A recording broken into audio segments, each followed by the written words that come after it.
had the idea for this session. We wanted to have something that kind of infused culture to the overall discourse. We wanted to kind of bring in people that have actually lived the life and that could actually walk us through how cultural perspective sort of drive some of the thinking that we have and the roles that culture and heritage and our local beliefs play, especially when it comes to storytelling. Because one thing I know for sure is that when I was younger, so when I was younger,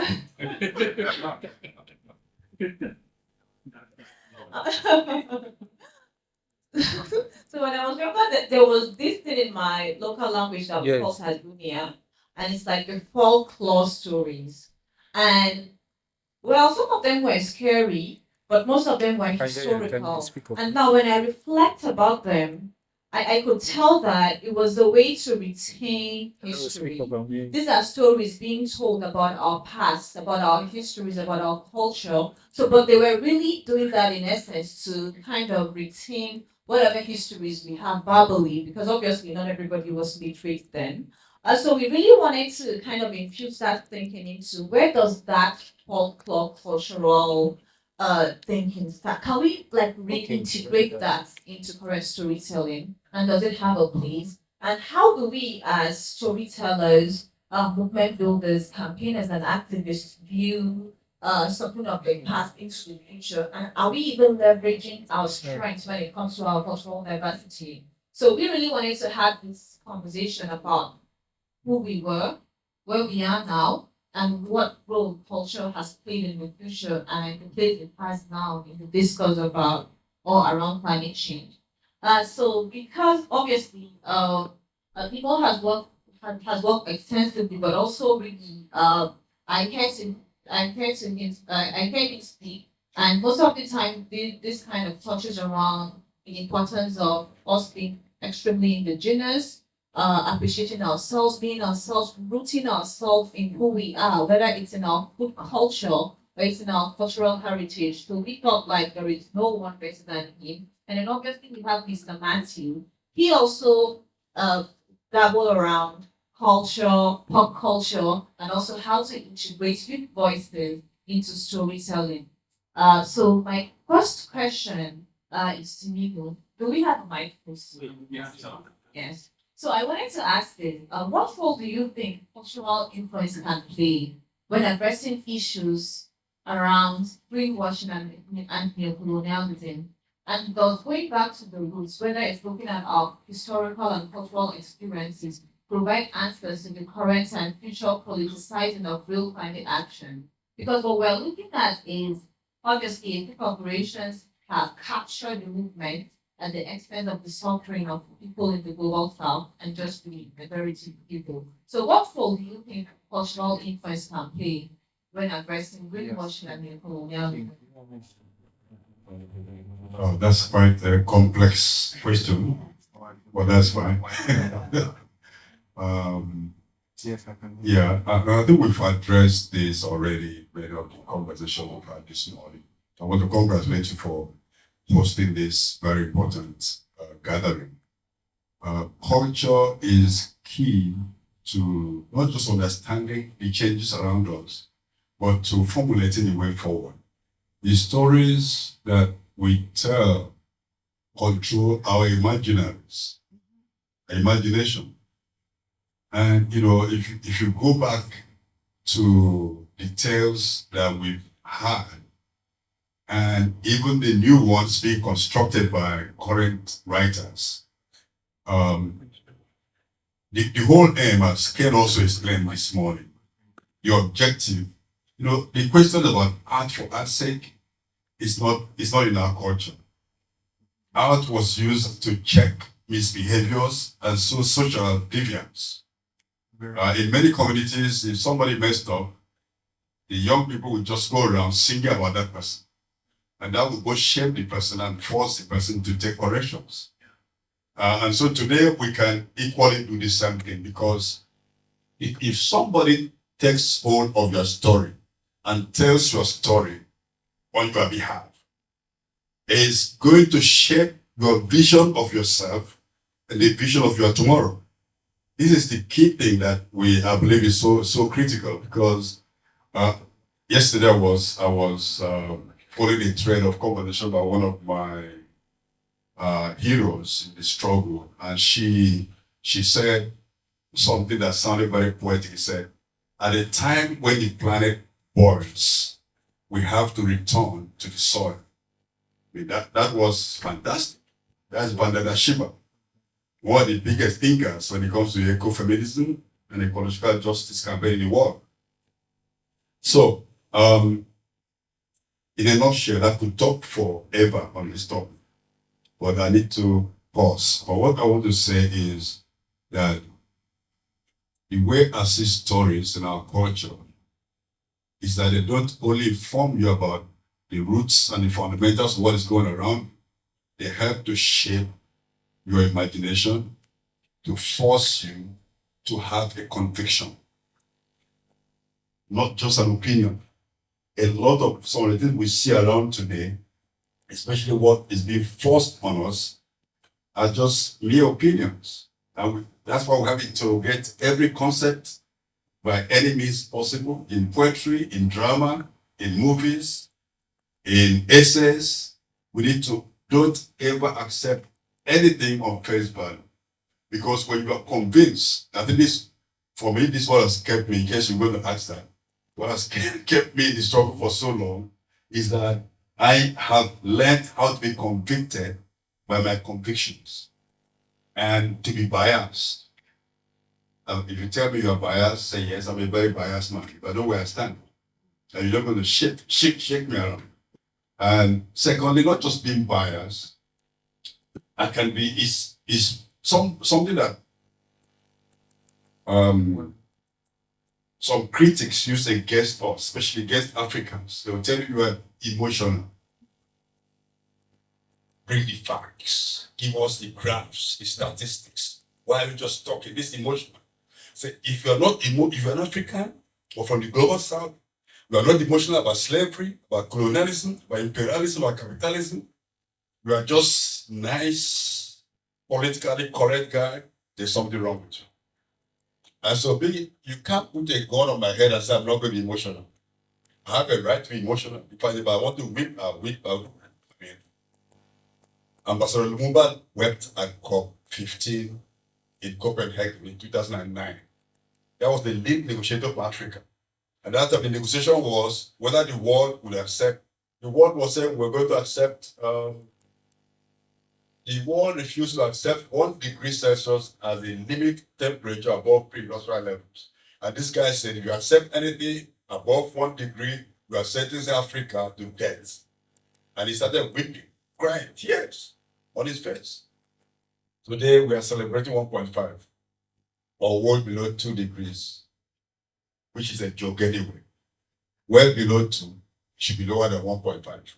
Otherwise, I don't see how it's well below 2. I don't know what they do in mathematics. Thank you so much for that. It gives me something to think about. Where are we really where we need to be, and also are we telling our own stories, or are we dancing to the tune of others? So, Matthew, we've listened to be more talked about being conscious of our narrative so that other people don't hijack our narrative, and also talking about we do need to have conviction. Otherwise, there's definitely something wrong with us. So I do know that we worked with artists like Paul Stupid. So I'd really love to hear your work in terms of how art can be used to raise awareness about climate change and environmental issues. And what you are doing in that regard with your work. I think I want to clarify that I'm not a film maker, I'm a music executive. And most of my work is around music and concerts and media.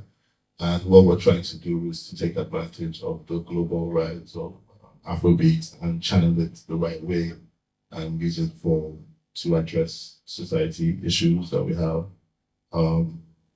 Music is a very strong medium that we can use to raise awareness, to evoke emotions, to reach a wider audience, through collaborations, through music, through concerts to different kind of musicians and advocates. And we're trying to not just only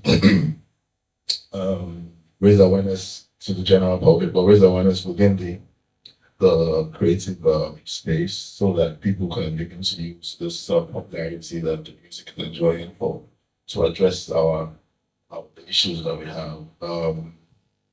We don't have the luxury of as African creative African artists, what I tell artists all the time is that we don't have the luxury that other American artists have or European artists have that we can't be talking about materialistic things. We also talk about various issues that we have, climate change, gender-based violence, human trafficking, all sorts of things that happen in our society. And music is one of the easiest, fastest ways to get that message across. So I'm going to take advantage of the popularity of our music right now. Yeah, and I wonder if you can just give a little bit insight about how you think we can do that. Because I always tell people that I don't listen so much to Nigerian songs because they don't resonate with me. They're always talking about parties and things that it just doesn't resonate with me. And I wonder if working in that industry, you think that there is a way to move the needle in terms of how do we get artists to talk about these relevant issues? Is it that they don't know that they exist, or they don't find these issues appealing enough to advocate, or it's that there are some people advocating, but maybe we don't listen to the music, or maybe the industry doesn't allow for such advocates? It's a bit of everything. There are some people that actually do the work. There's some people that don't believe in the organization, and there's a lot of distrust. Um, I had a conversation with an artist once who was meant to perform on Global Citizen, like me, it's a Global Citizen, and I said, "Oh, why are you not performing at Global Citizen?" And he was like, "Can you imagine it was this right there, perform for free and fighting for convention, Joker, you know?" And so there's a lot of distrust in that. With the art and that the organization that the development, they understand like that. But the people that are doing the work, I don't know if you're familiar with Burna Boy's last album. He had a song on an album called Whiskey, and what he did was that he used instead of shooting a video, the songs are basically about pollution in Port Harcourt, the black suit issue and the floods and all of that. So what he did was instead of doing made a song about it, and instead of doing a music video about it, he did a documentary for the music video, which was like a 14, 15-minute documentary that spoke about like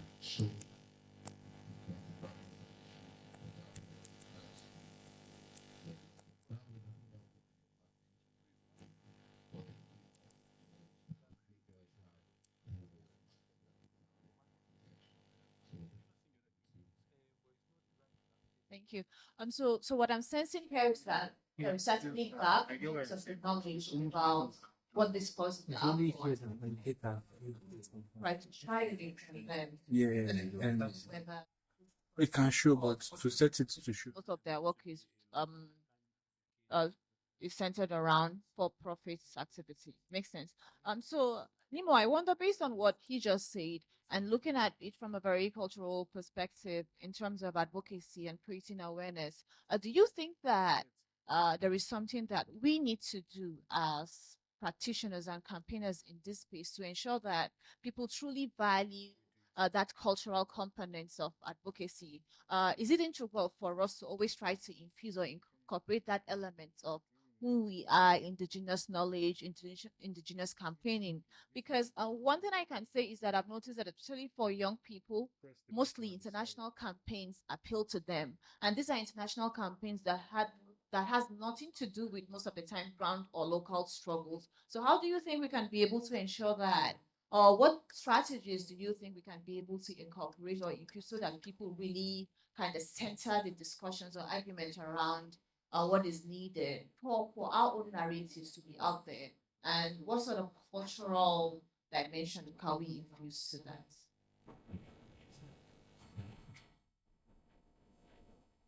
I believe the starting point is for the creatives to understand who we are.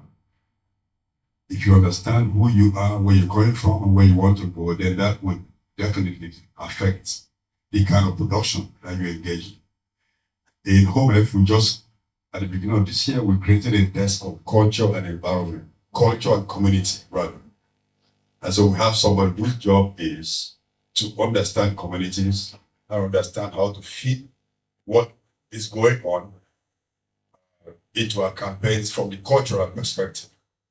Now, I think this is very critical because this is where you understand yourself, understand the communities that you serve, because we all must have a definite community that we're serving. It could be a community, it could be a village, it could be a local government, it could be the nation, it could be Africa as a continent. But whatever your focus is, you need to understand what are the critical issues and what are the cultural impulses already available. We can't compete on international level by copying other people. We just have to be who we are. This is why, I don't know if you are aware, we published a book called A Kanban Film. Now, this is a collection of stories from the perspective of animals. Because I'm personally convinced that if animals were the ones having the conference of parties on climate change, the outcome will be different from what we're having. I mean, human beings are animals, but we're a different kind of animals. And we are messing and breaking things and damaging everything. So culture the cultural tool is extremely critical. I have experienced that. I mean, I listened to the spoken word that you presented, and that was powerful. My brain is already overloaded, so I don't memorize my own poems. I read what I write. I'm so jealous when I see you young people, I mean, just speaking this stuff, and it's so powerful. And one thing I learned, Watch the screen. And Yeah, again, our shots. Ken was talking about what is driving the changes. Punches. Remove the headroom. Read. Remove the headroom. Like there's too much space above his head. And convenience. Those are the two tips Pitch down. between whom we are crucified. Greed and convenience. Because seats then coming from there. Worried about what they're going to lose if they take climate action. Like he keeps entering out. Worried about whether we're going to survive today, tomorrow, if we don't take climate action. This one also is also here. The perspectives are so different. The approaches are different. We're fighting for survival. Others are fighting to keep their position, their pleasures and conveniences. Somebody asked me recently, do you mean that the climate action must be such that we dismantle or we build to create the life that we're living? And the question is, you don't need to agree that you're going to dismantle that if without sounding apocalyptic, if we don't take deliberate action today, we're going to face the consequences whether we're ready or not. So the whole climate story should be about preparing and avoiding and building resilience where possible, not supporting action that damage, that destroy, resilient the capacity to move forward. I know you're looking at me, so I will stop talking, but let me just add this. You see what is happening in the world today. I mean, we have to talk about climate finance, loss and damage. From 2015, the promise was $10 billion. From 2020, it was going to happen $100 billion. It never happened. They moved the goalpost. In 2025, it's not going to happen. Now, loss and damage, they are saying the rich countries are going to be like, it would not be climate reparation. Now, that is a big insult because what they mean is going to be charity. And if it's charity, it means you're not going to get nothing worth it. But how much is spent on war every year? $2.4 trillion. Climate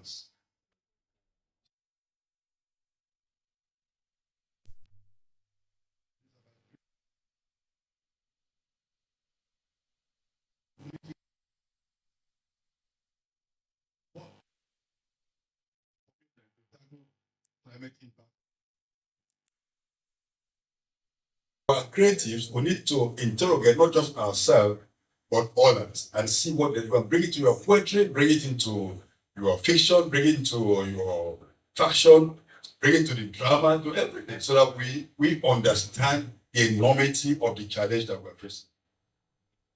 Thank you so much for that. And this kind of keys so much into climate politics, right? And the way that we prioritize these issues based on who it affects the most. Before we proceed, I just want to say that it is very cold. Please, somebody have them reduce this. It's so cold.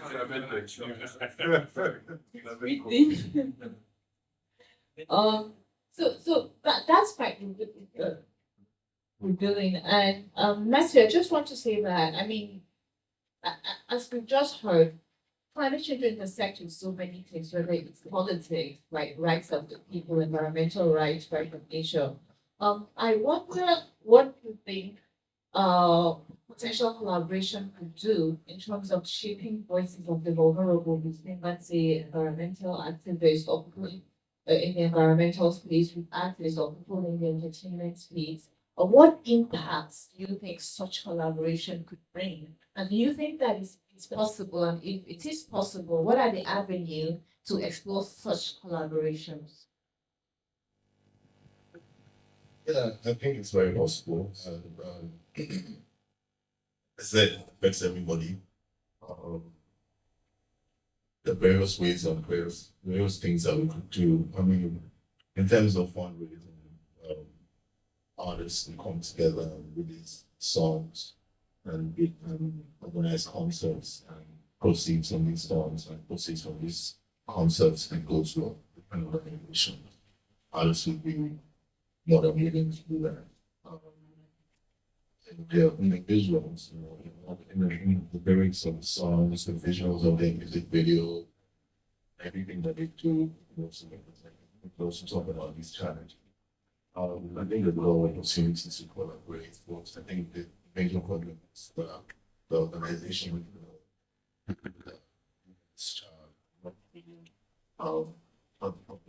Engaged in that and that engagement was and the various things. I mean, artists are more they can reach way more.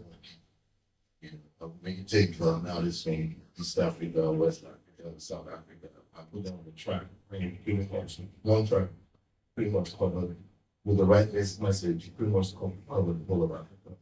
So there are just so many ways that get awareness, ways to people promotion as well, because those music you could actually get people to care about it.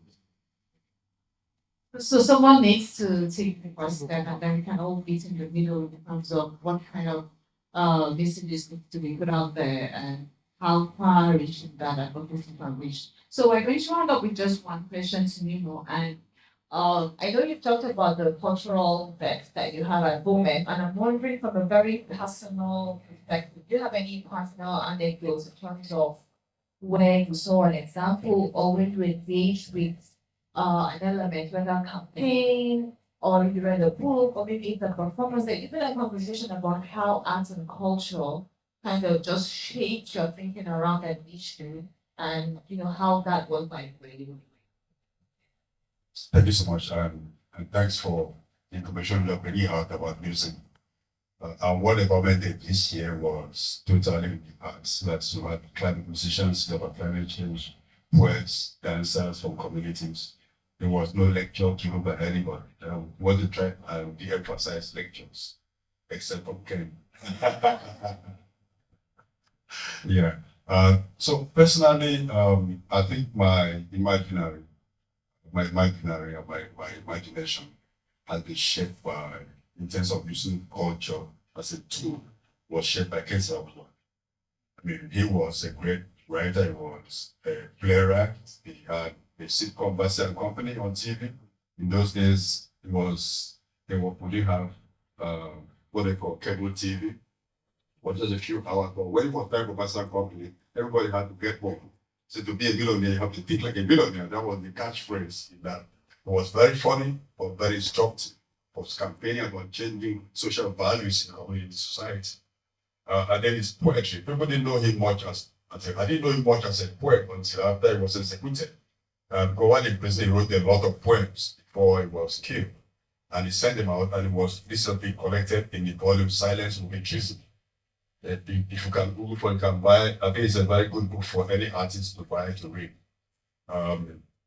And the way he captured the challenges of Ogoniland, and it showed clearly to me that this was the way to go, and it reinforced my conviction. But one thing I've learned about the art is if you go in before, I learned this, it was a beautiful and bitter experience for me. I was attending the only World Summit of Peoples and Climate Change in Cochabamba in 2010. And I had the privilege of being one of those to speak at the opening session. And I just wrote a poem the night before. So I said, okay, I'm going to read this poem, then I make a speech. Then I got there and I read the poem. The poem is titled, I Will Not Dance to Your Beat, which is a bit musical, right? And I read that poem and it was being interpreted into Spanish, and I gave the interpreter a copy so that I could, because if I'm reading from my Nigerian intonation, it may not be easy for them. And then I made my beautiful speech, but nobody remembered my speech after the event, but everybody remembered the poem. And so as an artist, you have to choose carefully how you want to communicate. Just last week, I was also called to make a speech at the reception, and I thought about it. I said, do I read a poem or do I make a speech? And when I got to, I said, look, I'm not going to make any speech, but I'm going to read 2 poems. And then I democratically asked for permission, and they all accepted. And to me, it was more satisfying for me. I delivered my message more powerfully through the poems than if I could talk for ages. But if I have the jotter with me, I can make any speech anywhere in the world. So, but a poem may not stop a tongue, but you. Thank you so much. Round of applause. That we are going to dance to your beats, because as we're speaking, I thought, what a missed opportunity, right? We could have listened to a poem right now. So, but here's the thing: you are going to write one for us, and then we are going to add it to the program report. We're also going to upload it on the website. So this is, I don't know how to, well, it's a very kind request, and I hope you oblige. But yeah, let's say this is your token of gracing us with your presence, even though we're supposed to be the ones to give the token. So yeah, more to that. Thank you so much, Nnimmo, for your contribution, and thank you so much, Mr. Mathew. It was really eye-opening for me to kind of listen to you speak about the music industry or the entertainment industry in general, and also realizing that there is certainly a gap in how we should kind of collaborate and try to engage people that are already out there in terms of ensuring that we put the message out there, ensuring that issues of critical importance are being incorporated into entertainment so that people have more access of knowledge and awareness to some of the pressing social issues that we're experiencing. So thank you so much to both panelists. I would like a very loud round of applause, and then we step down. Thank you.